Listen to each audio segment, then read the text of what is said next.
매일 아침 말씀 묵상에 오신 여러분들을 진심으로 환영합니다. 오늘 9월 28일 월요일 침입 에덴 동산에 사단이 들어와서 인류가 범죄를 짓게 되는 내용을 다루고 있습니다. 기억절 하나님은 그의 권능으로 높이 계시나니 누가 그같이 교훈을 베풀겠느냐. 욥기 36장 26절 말씀. 오늘의 말씀 창세기 3장 1절에서 6절까지의 말씀입니다. 그런데 뱀은 여호와 하나님이 지으신 들짐승 중에 가장 간교하니라. 뱀이 여자에게 물어 이르되 하나님이 참으로 너희에게 동산 모든 나무의 열매를 먹지 말라 하시더냐. 여자가 뱀에게 말하되 동산 나무의 열매를 우리가 먹을 수 있으나 동산 중앙에 있는 나무의 열매는 하나님의 말씀에 너는 먹지도 말고 만지지도 말라 너희가 죽을까 하노라 하셨나니라. 뱀이 여자에게 이르되 너희가 결코 죽지 아니하리라. 너희가 그것을 먹는 날에는 너희 눈이 밝아져 하나님과 같이 되어 선악을 알 줄을 하나님이 아심이니라. 여자가 그 나무를 본즉 먹음직도 하고 보암직도 하고 지혜롭게 할 만큼 탐스럽기도 한 나무인지라. 여자가 그 열매를 따먹고 자기와 함께 있는 남편에게도 주매 그도 먹은지라. 오늘 본문을 중심으로 다음 문제를 생각해 보겠습니다. 에덴의 행복을 유지하기 위한 어떤 규정이 있었는가? 사단은 어떻게 에덴에 침입했는가? 오늘 우리는 어떻게 죄의 침입에 대비하고 막을 수 있을까? 에덴에 또 다른 이름이 있다고 하면 그것은 행복동입니다. 주님을 신실히 믿는 자는 하나님이 돌보시는 은혜 안에서 그 기쁨과 행복을 누리고 살 수 있게 하셨습니다. 반대로 하나님을 거절하고 외면하는 사람들의 삶의 주소는 경상도, 충청도 이런 데 사는 게 아니라 살기도 어렵군 죽으면 편하리 444번지가 그들의 영적 주소입니다. 주님을 믿으면 주님 안에서 주어지는 영적 주소는 신앙도 은혜군 안식면 행복동 777번지에 사는 것입니다. 에덴 동산에 모든 나무를 하나님께서 임의로 원하는 대로 먹을 수 있도록 각기 다양한 나무들이 가득했습니다. 그 가운데는 먹으면 영원을 누릴 수 있는 생명과일도 있었고 우리가 생전 먹어보지도 못했던 신기하고 놀라운 열매들이 가득했을 것입니다. 모든 것을 내 마음대로 할 수 있는데 딱 한 가지 하나님께서 금하신 것이 있는데 내가 이 모든 것의 주인이 하나님인 줄 인정한다면 선악을 알게 하는 나무의 열매를 먹지 말아서 너희들의 사랑과 신앙을 고백하여라 라고 말씀하신 것입니다. 그래서 에덴 동산에서 그들이 지켜야 할 유일한 법이 있다고 하면 그것은 선악을 알게 하는 나무의 실과였습니다. 하나님과 그들의 사랑의 관계를 표현하는 나무라고 말할 수 있습니다. 하나님의 주권을 거절할 때, 하나님이 모든 것이 창조자 되심을 거절할 때 그 결과는 내가 먹는 날에는 반드시 죽으리라. 하나님과의 관계의 단절의 결과는 사망입니다. 그런데 뱀은 그렇게 이야기하지 않습니다. 하나님께서 가장 좋은 것을 너희를 위하여 금하셨다 하면서 미혹하고 있는 것입니다. 교과 12페이지에 보면 하나님께서 우리에게 주신 정말로 가치 있는 선물이 있는데 그것은 자유의 의지입니다. 아담과 하와의 마음속에 하나님의 편을 선택할 수도 있고 또 어둠의 세력인 사단을 선택할 수도 있고 선을 선택할 수도 있고 악을 선택할 수도 있고 행복을 선택할 수도 있고 불행을 선택할 수도 있었습니다.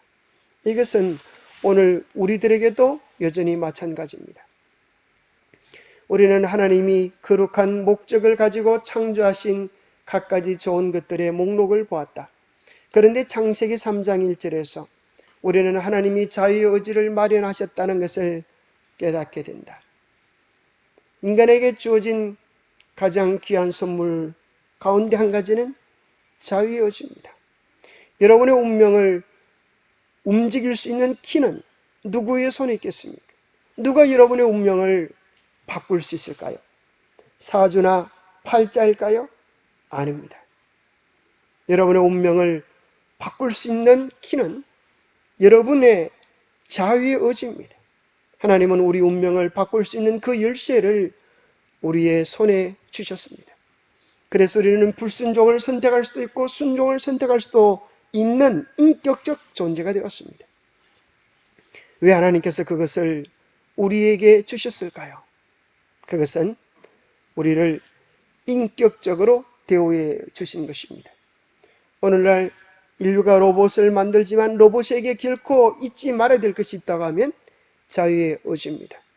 그들이 스스로 선택하고 판단하여서 결정한다면 로봇은 더 이상 로봇이 아니라 인간을 지배할 수 있게 되지 않을까 하는 두려움 때문에 인간은 그 자유의 의지, 곧 주권을 그들 속에 넘겨주지 못하는 것입니다. 그런데 하나님께서는 우리를 위하여 자유의 의지를 주셨고 그것을 하나님을 사랑하는 마음으로 하나님의 편을 선택함으로 그들의 행복이 유지될 수 있도록 하셨습니다. 하나님은 로봇처럼 마네킹처럼 복종하는 굴종을 원하지 아니하시고 사랑으로 하는 순종을 원하시는 것입니다.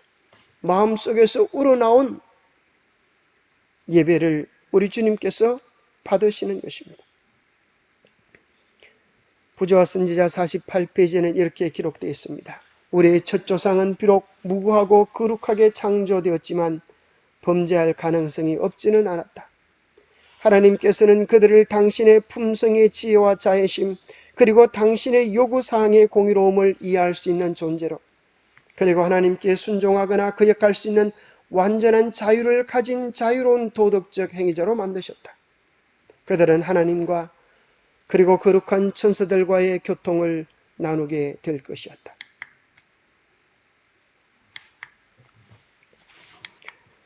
그것은 이스라엘 백성들에게도 마찬가지였습니다. 신명기 30장 19절에 보면 나는 오늘 하늘과 땅을 정은이로 세우고 생명과 사망, 복과 저주를 당신들 앞에 내놓습니다. 당신들과 당신의 자손이 살려거든 생명을 택하십시오. 오늘 우리들에게도 마찬가지가 아니겠습니까? 하나님은 어떤 자는 구원받도록 정해놓으시거나 어떤 자는 멸망하도록 정해놓으신 것이 아닙니다. 오늘 우리도 여전히 하나님 선택할 수 있고 사단을 선택할 수 있고 생명을 선택할 수도 있고 사망을 선택할 수도 있습니다. 그런데 하나님은 전지전능하신 분이십니다. 하나님의 예지하심으로 만약에 인간에게 자유의 의지를 주실 때 주님 당신이 어떠한 대가를 치러야 할지를 미리 알고 계셨을까요?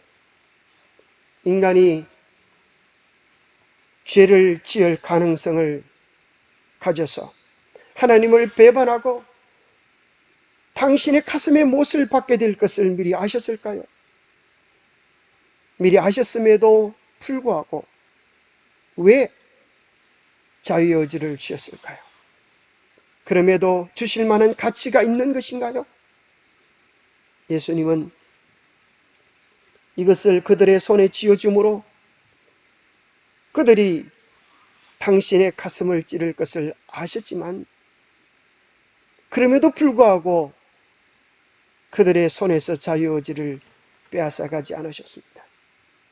그것은 우리를 인격적으로 대우해 주시며 우리를 믿어주시고 사랑해 주시는 그분의 온전한 사랑의 결과입니다.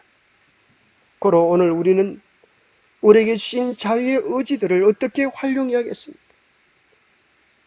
예수님께서 목숨을 걸고 신 이 자유의 의지를 아무렇게나 사용하지 아니하고 언제나 우리의 생명과 사망이 달려있는 것처럼 신중하게 예수 그리스도의 큰 사랑을 기억하고 보다 신중하게 우리의 자유의지를 사용해야 하지 않을까요? 주님의 기쁨을 위하여, 하나님의 영광을 위하여 우리는 매 순간 우리의 선택을 지혜롭게 사용해야 하겠습니다. 사단은 어떻게 에덴 동산에 침입했나요? 뱀은 여호와 하나님이 지으신 들짐승 중에 가장 간교하니라. 뱀이 여자에게 물어 이르되 하나님이 참으로 너희에게 동산 모든 나무의 열매를 먹지 말라 하시더니. 사단은 에덴 동산에 있는 한 짐승을 매개체로 해서 그를 통하여 하와에게, 여자에게 접근하게 되었습니다. 그런데 계시록 12장 9절은 그 뱀을 옛뱀 곧 마귀라고도 하고 사단이라고도 하며 온 천하를 꾀는 자라. 그가 땅으로 내어 쫓기니 그의 사자들도 그와 함께 내쫓기니라 기록해주고 있습니다. 에덴 동산에서 인류를 멸망에 이르게 했던 그 뱀 속에 사단이 들어 있었던 것이죠. 그리하여 사단은 오늘날도 온 천하를 미혹하는 꾀는 일을 하고 있습니다. 오늘 본문에서는 이런 표현을 씁니다. 사단은, 뱀은 간교한, 교활한으로도 번역될 수 있다. 그래서 창조 때는 하나님께서 심히 좋았다라고 이야기하셨는데, 뱀은 오늘 본문에서 뭐라고 번역되어 있어요? 창세기 3장 1절에 보니까 뱀은 들짐승 중에 가장 간교하니라 그랬어요. 자, 그 번역은 조금 문제가 있습니다. 왜 그런가 하면, 여러분, 창세기 1장 31절에 심히 좋았다고, 하나님이 지으신 모든 것이 심히 좋았다고 그렇게 이야기해 주셨는데, 간교한 것도, 간교한 뱀도 하나님이 만드셨기 때문에 그렇다면 간교한 것도 심히 좋은 것일까요? 문제가 생기게 되는 것입니다. 간교한다라고 하는 원문은 아룸인데 성경에서 긍정적으로 또는 부정적인 의미로 번역되기도 합니다. 부정적으로 번역될 때는 교활하다, 간교하다라는 의미로 번역될 수 있고, 긍정적인 의미로 표현될 때는 영리하다, 신중하다, 지혜롭다라는 뜻으로 번역될 수 있습니다. 그래서 여기서는 긍정적인 의미가 더 어울릴 것 같습니다. 왜냐하면 뱀은 하나님이 좋았더라, 심지어는 심히 좋았더라고 선언한 피조물 가운데 하나였기 때문입니다. SDA 바이블 코멘터리에 나오는 내용입니다. 그래서 우리는 뭘 생각하게 되는가 하면, 뱀이 간교하더라라고 하기보다 뱀이 아주 영리했다 그렇게 표현하면 좋겠습니다. 신중했다 혹은 지혜로운 동물 중에 하나였다라고 이해하는 것이 더 성경적일 것입니다. 두 번째로, 그런데 그 지혜롭고 또 그 당시 죄를 짓기 전에 아름다울 수 있는 뱀을 매개체로 사단은 하와를 미혹했습니다. 사단은 어떤 매개체들도 사용할 수 있는가? 사단은 뱀을 매개체로도 사용할 수 있고, 창세기 3장 6절에 보면 여자가 그 열매를 따먹고 자기와 함께 있는 남편에게도 주매 그도 먹은지라. 이번에는 누구를 매개체로 삼았어요? 범죄한 여자를 통하여 남편을 미혹하는 일은 시간 문제였습니다. 우리는 무엇을 보게 되는가 하면, 하나님은 범죄한 자를, 사단은 범죄한 자를 매개체로 써서 그의 남편까지 유혹하게 됩니다. 우리는 기억해야 되겠습니다. 내가 넘어지면 우리의 가정도 넘어질 수 있다고 하는 사실을 기억해야 되겠습니다. 고린도서 11장에 보면 또 이렇게 나옵니다. 그런 사람들은 거짓 사도요 속이는 일꾼이니 자기를 그리스도의 사도로 가장하는 자들이니라. 이것은 이상한 일이 아니라 사단도 자기를 광명의 천사로 가장하나니, 때로는 사도로, 때로는 일꾼으로, 때로는 그리스도의 사도로, 광명의 천사로까지 가장한다고 이야기해주고 있습니다. 예수님 마태복음 14장 24절에 마지막 때에 거짓 그리스도들과 거짓 선자들이 일어나서 큰 표적과 기사를 보유할 수만 있으면 택하신 자들도 미혹하리라 하셨습니다. 사단은 심지어 그리스도의 모습으로도, 선지자의 모습으로도, 목사의 모습으로도 그들을 통하여 그의 뜻을 나타낼 수도 있음을 기억하고, 우리는 언제나 유일한 진리의 기준인 성경에 기초하여 우리 신앙의 바른 길을 선택해야 하겠습니다. 하와는 하나님의 말씀을 왜곡시켰을까요? 여자가 뱀에게 말하되 동산 나무의 열매를 우리가 먹을 수는 있으나 동산 중앙에 있는 나무의 열매는 하나님의 말씀에 너는 먹지도 말고 만지지도 말라 너희가 죽을까 하노라 하셨느니라. 하와는 먹으면 죽는다 이렇게 말하지 않고 죽을지도 몰라, 죽을까 하노라 이렇게 설명했다고 개정기획에 번역해주고 있지만은 사실은 새 번역에 또 공동 번역을 보면 여자는 명확하게 선악을 알게 하는 나무의 실과를 먹이면 어떤 결과가 올지를 알았습니다. 여자가 뱀에게 대답하였다. 우리는 동산 안에 있는 나무의 열매는 먹을 수 있다. 그러나 하나님은 동산 한가운데 있는 나무의 열매는 먹지도 말고 만지도 말라고 하셨다.